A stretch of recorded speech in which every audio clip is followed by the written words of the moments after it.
Hey, and we're live. Welcome to Benny and the Squirrel. It is around 6 p.m. Eastern time on Sunday night. Benny's safely back home in Wisconsin. How you doing, Benny? Good. Very happy. I'm a little tired. It was a very long week. It's kind of crazy thinking about broadcasting last Sunday from the UAE and what the week has been. 11 cities, 6 countries in a week, buddy. So let's do a quick running order. It's been a crazy week. Massive degrossing. I certainly was selling pretty much everything that wasn't nailed down. I thought I'd already done a lot of degrossing. But this evening we want to cover crude markets. We want to cover equity markets, and importantly, the dispersion trade within equity markets. We've got some really interesting analysis that Ben's mates at Second Brain AI, Sachin, who was on podcast a few weeks ago, his team have put together on the strategic options from Iran's perspective from here, and a couple of other tasty teasers for the back end of the pod. So, listen, I'm going to take a little bit of a victory lap from last weekend. Yeah. Where we were very firm on the message that you fade a Sunday night spike in crude at your peril, and well, biggest week for crude oil. We're opening up at 103 right now, so I guess we were right. There you go. And biggest week for crude since you were born, I think. I think that's right. That's right. Okay, so we get to the next phase here. I mean, obviously, buying upside vol in crude right here probably doesn't make a ton of sense, but I do think something that we should be keen on. Actually, before we get to crude strategies, let's just talk about the geo macro stuff and the work that you've done with Sachin's team.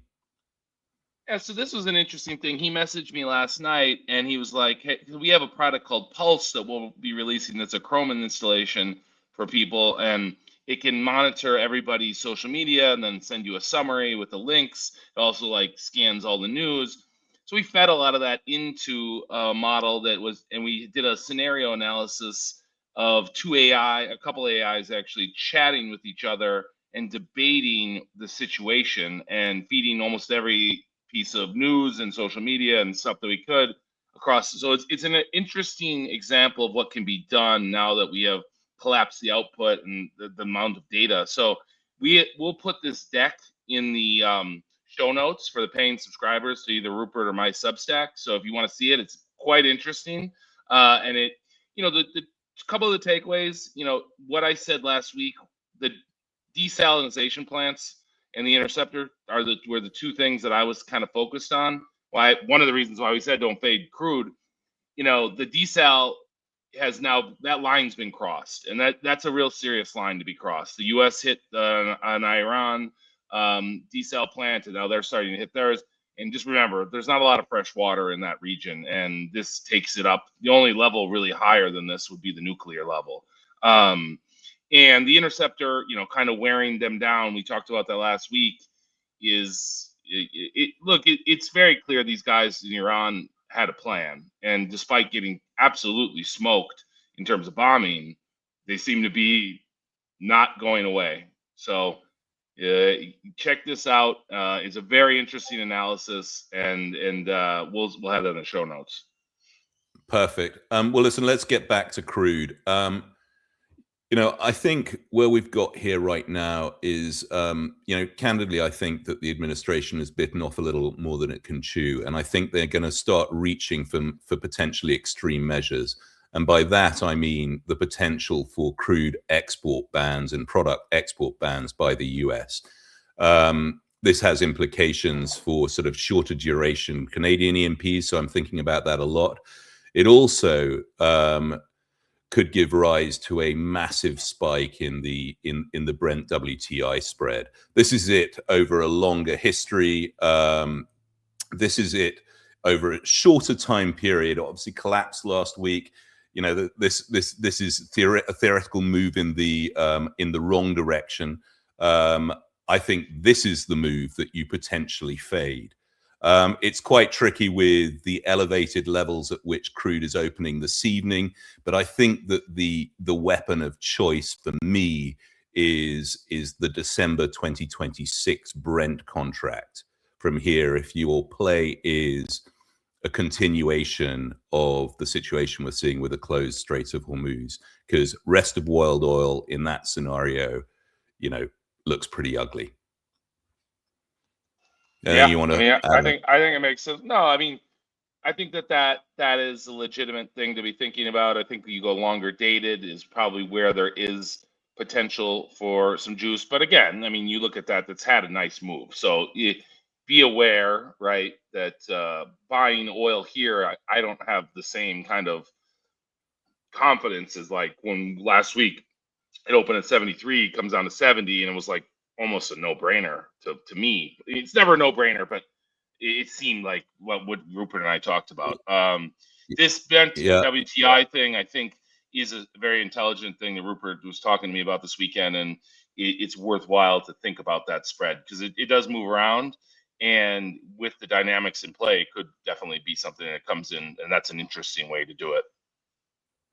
So, I mean, just from my own personal perspective, I've talked about my own SPR, the Squirrel SPR, a couple of times up until now, and I'm changing that this week. It was 3-to-1 skewed WTI versus Brent, and I'm going to switch that around this week. Obviously, not financial advice, but that's my plan for this week. So, Benny, let's move on and talk about the knock-on impact of what's going on in energy markets and, frankly, an awful lot of essential commodity markets, and how it, we're still within inches of all-time highs in the SPOs. Yeah, I mean, so I just checked in on the SPX to oil ratio, and it is kind of funny. Let's take away the craziness that was COVID and all that stuff, but like the it looks a lot like the late 90s. There's a lot of stuff that lines up very similar to that period, and now we just got one, not the biggest, but like a top 3, top 4 move in the last I guess 40 years. SPX to oils, you can see on the bottom, that's the 5-day rate of change. So 23% decline. So yeah, S&P is no longer at the, I guess, if you take out the whatever happened in COVID, that was the peak in stocks to oil. So we're having some reversion there, but I think it's worthwhile to just kind of look at that on that long-term basis and see what a bubble in, I know Rupert's heard me say this a million times, but my kind of core framework of how I think about things is that energy is primary money. That's what we care about. Oil prices spiking is the same as 22 when they spiked interest rates. It squeezes everything. It's deflationary. It will cause CPI to go up, so people think it's inflationary, but it just basically takes money out of the system, more or less.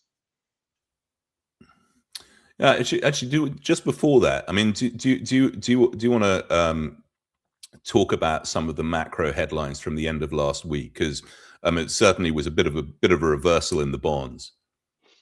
Yeah, it basically, we had a very weak job report and more negative revisions.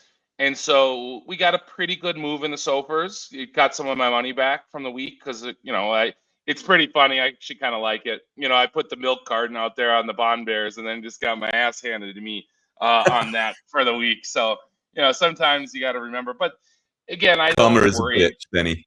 Yeah, Karma it's is a good. It's bitch. good. It's good.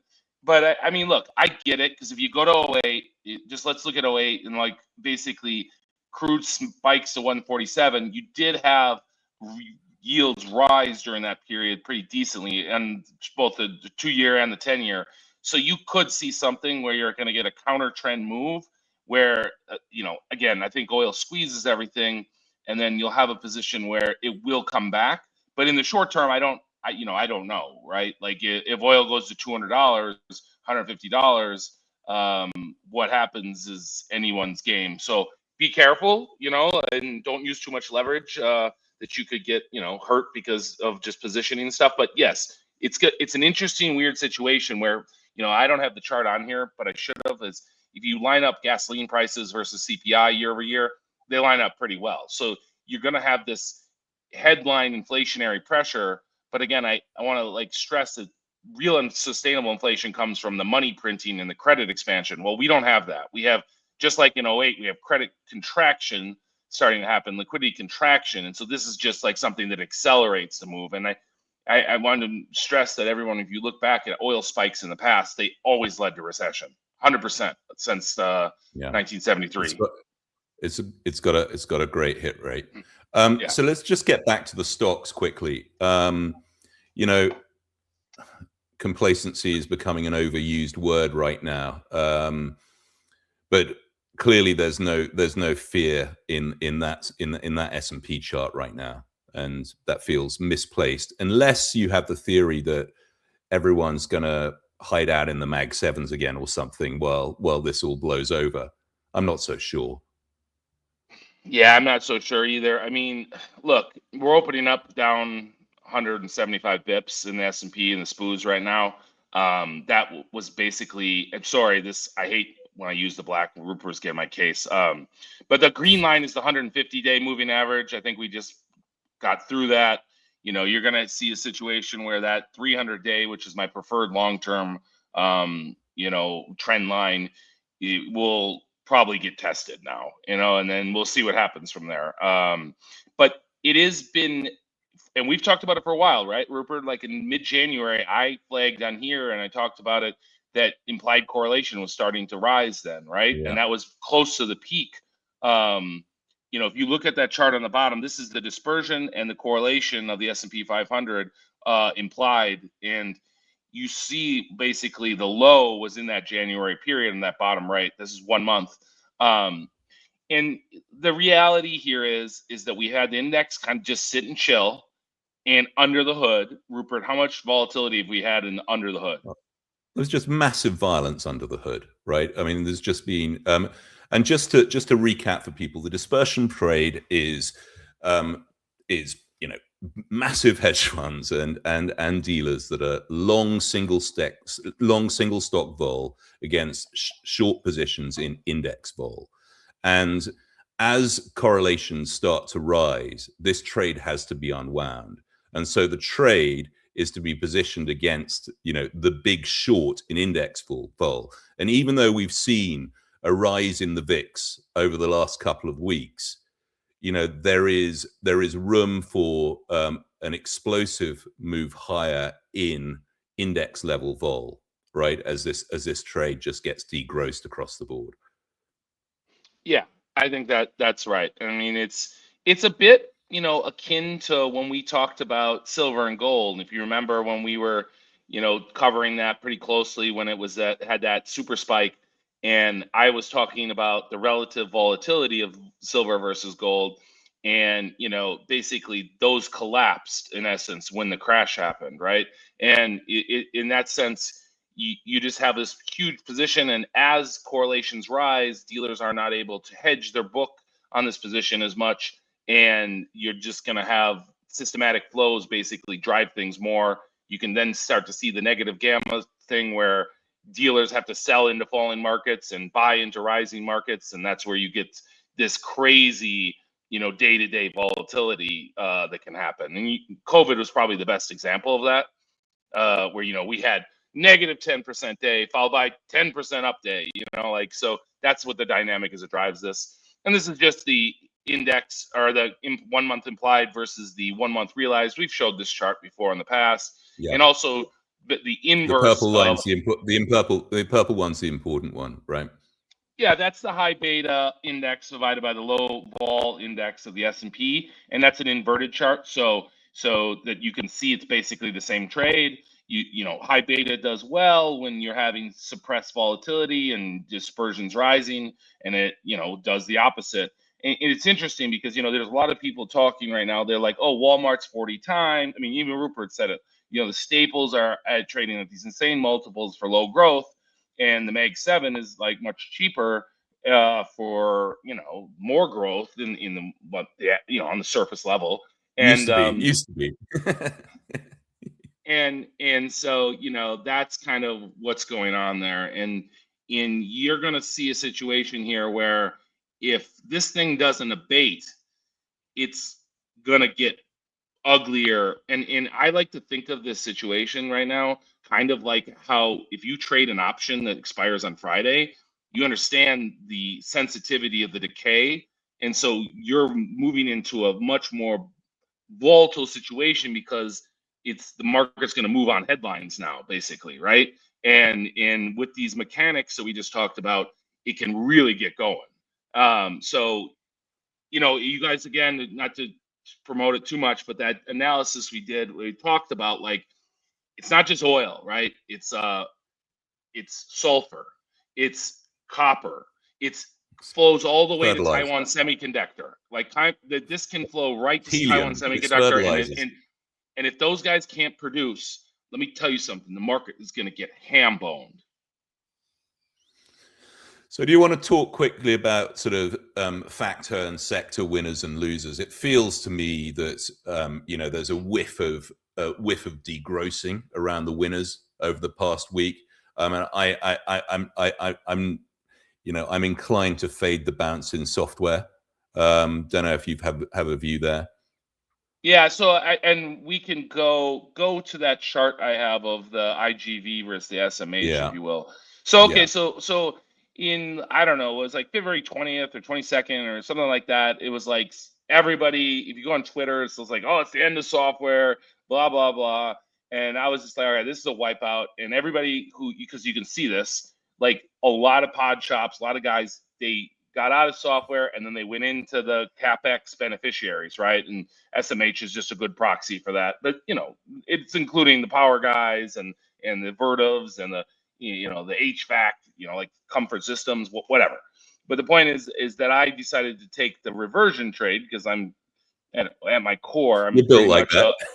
yeah, I'm built like that. That's right, exactly. The guy who shorts silver when it's just going like this. But and so I got out of the IGV on Friday. It's been a really nice bounce, and I'm sticking with the SMH short. I think we go back again to Sachin. We talked about the compute surplus potential. We talk about all the stuff we just said, how this can flow through to Taiwan Semiconductor. We talk about the political part of pushing back. We can go talk about our conversation with Tom Jens, where we talked about all the actual physical constraints in building data centers. We can talk about the architecture of AI and how that will improve and token compression will happen. So there's just a lot that, for a crowded trade that has some actual, physical or fundamental concerns. But I think the average guy is just like, oh, they're going to spend $1 trillion in capex forever. Well, we'll see. Like, I Yeah, would say the credit market and the equity market don't seem as excited about that as the people who own yeah, those stocks. they're going to miss those buybacks. They're going to miss those buybacks, and they might just start missing those buybacks vocally, and that can slow down capex very, very quickly. Yeah, I mean, Let's just talk. but Let's just just one talk very second on quickly about. that. It is a good point. And I remember as a young retail analyst covering those guys, like they're like, hey, we're gonna open 30 stores a year, whatever. And then what happens is that you get into a downturn and they're like, well, we kind of need our cash. And so you get the double whammy of, okay, we're gonna cut our capex, so our growth's gonna be cut, and then our multiple is gonna be cut because people are worried about the business. So there's that, like, double whammy, like, potential, or basically. And that applies here as well. Any capex cycles like I think we're going to see that. I've had a long-standing theme around the sort of the fast casual restaurants in the US, the Carvers, the Chipotles, things like that. So much of their multiples have been built around sort of massive footprint expansion.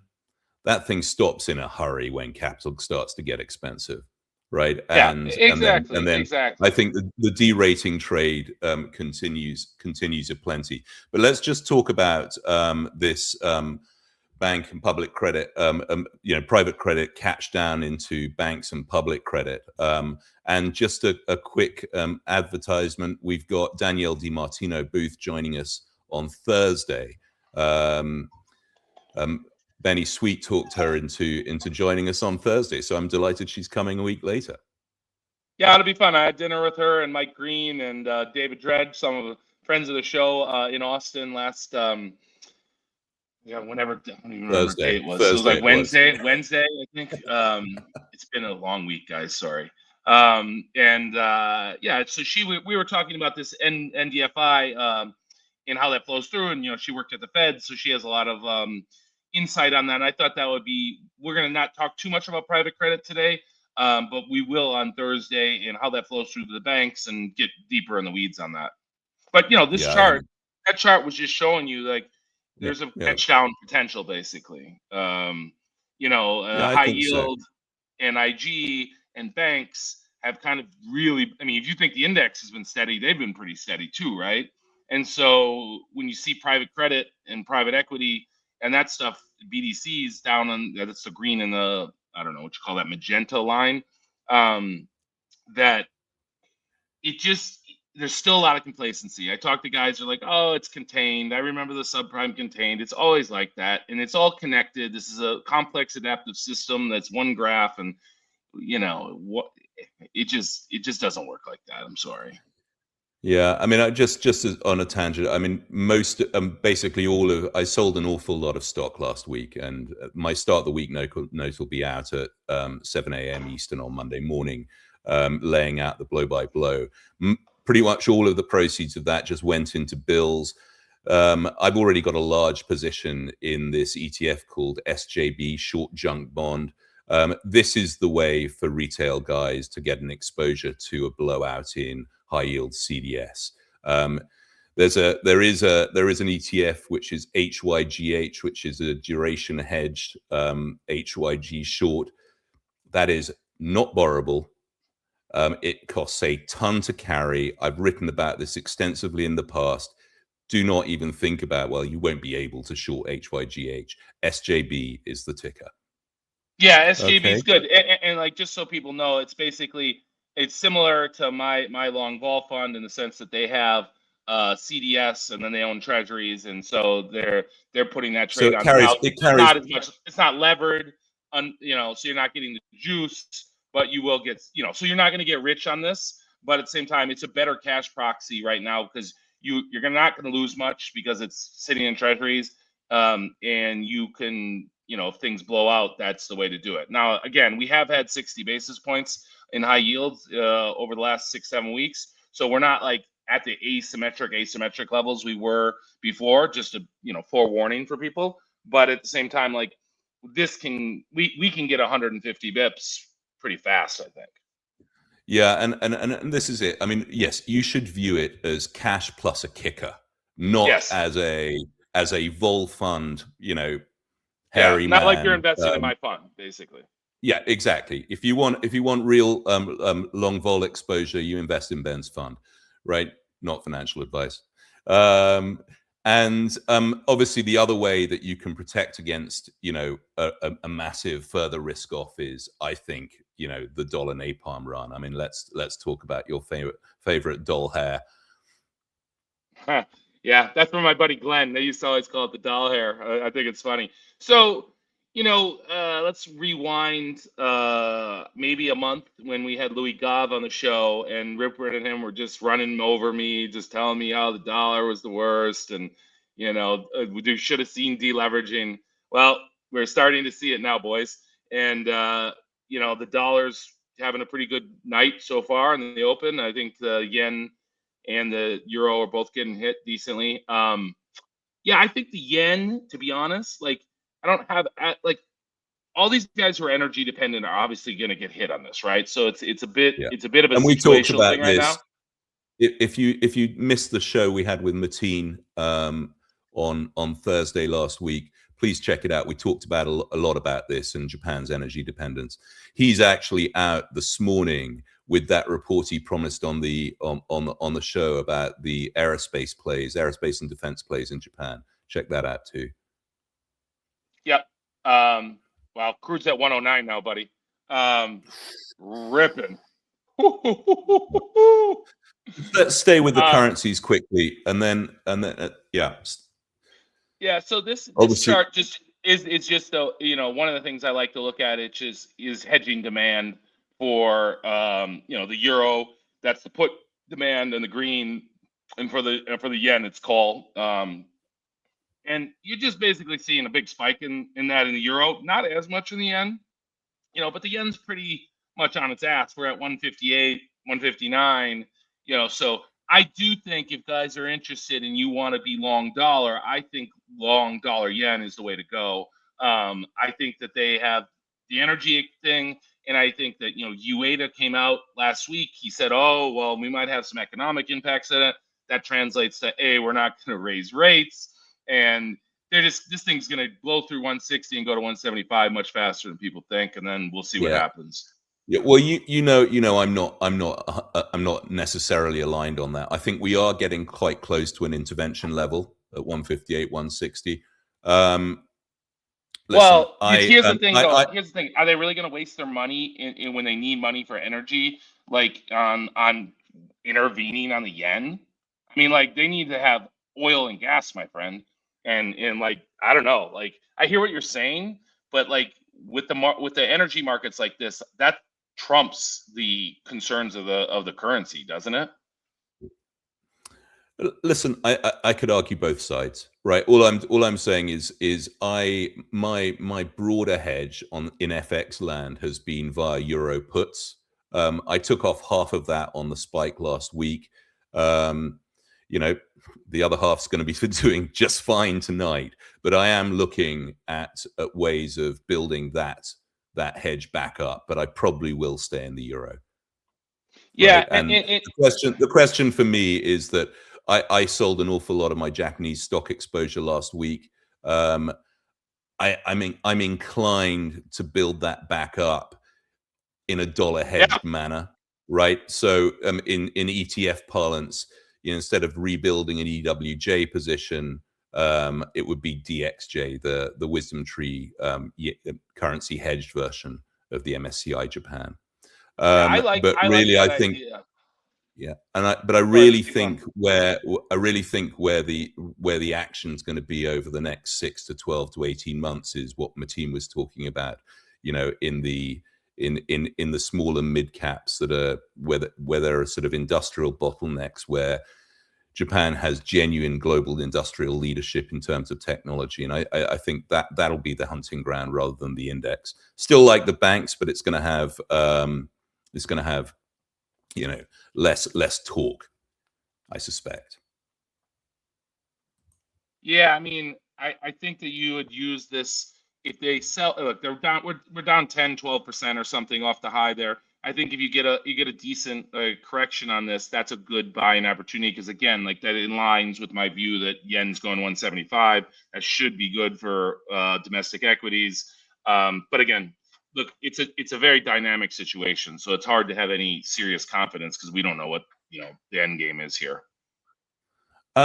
Listen, just in the last couple of minutes, I just want to sort of wrap up with a little bit of advertising. With stuff moving around so much, you know, week on week, you know, massive positioning and changes in my own book. Everyone only a fraction of my subscribers are signed up for my Discord. Um, you know, they were getting updated real time, and I'm now at almost 50% in cash and hedges, if you include gold right now, and that's a pretty big change. And the same for you, Benny, with your Substack chat as well. I mean, you're updating people real time, even when you're in 6 countries and on 14 flights and 15 cars during the week. So please do. Our subscribers will also get every week. They'll get a proper pod summary of what we talk after every show, together with the slides, together with any bonus extras like the section paper. So a little bit of soft advertising just to wrap things up. But listen, good luck everyone out there. It's going to be a hairy few weeks if this thing carries on de-escalating. Just watch out for weird sort of fuckery in the crude markets, and it's not just crude. Anything you want to add, Ben? Yeah, I mean, I guess I'd say it's like this, is that when you get these kind of markets where you don't really have an edge on what's going on, no, maybe if you're Trump and you're in the inner circle and he tells you, hey, we're gonna taco and whatever, but like with the exception of that is this is very dangerous situation, because every day, back to the option thing, every day this continues, the world's global supply chain gets threatened more and more and more and more. And like the fact they're hitting desal plants is not good. It's not a good situation. Like, and so sitting in cash in dollars, and not trying to trade a negative gamma volatile market is probably not the worst thing you'll ever do. The SGB is a good thing. Like, I always worry about people trying to dick around in very, very crazy markets like this. You can get completely chopped up. I mean, just for example, I Yeah. mean, I think the focus is shopping lists, cash and shopping lists. I wrote a long piece on emerging market tech stocks this weekend. The conclusion was, well, these are the half a dozen names that I want to buy once the charts tell me it's okay, and we're not there yet. No, I don't think so either. I mean, and again, it, the charts being support or whatever, like, dude, if this goes with crude goes to 200. I mean, this is a crazy situation. I just wouldn't like be resting on your laurels. And if it calms down, fine. And but like trying to like really be in there and say, oh, this is gonna be like we said last week about fade crude at your peril. Like, there's a lot of complacency. People have been Pavlovianly conditioned to be complacent, and this just doesn't seem like a situation to be complacent. This is a situation to be vigilant and risk manage and understand what you're doing. And if you don't really understand what you're doing, S&P, Sit on it's your a hands. Sit on your hands and watch in cash, yeah. probably in dollars. And don't I get it. I'll finish this off by saying, I had a buddy who he's a venture capitalist, and he had asked me, oh, should I buy options? And I was like, no, no, no. Like, if you don't trade options, don't trade options. You want to hedge yourself because you don't want to sell your stocks, fine. You could short an index because we just said the index should catch down, something like that. But like, I wouldn't trade volatility now if you don't know what you're doing, would be my advice. Yeah, it's good advice to finish with. All right, guys, good luck this week. Benny and the Squirrel out. See you on Thursday with Danielle. All right, guys. Yep. See you guys Thursday.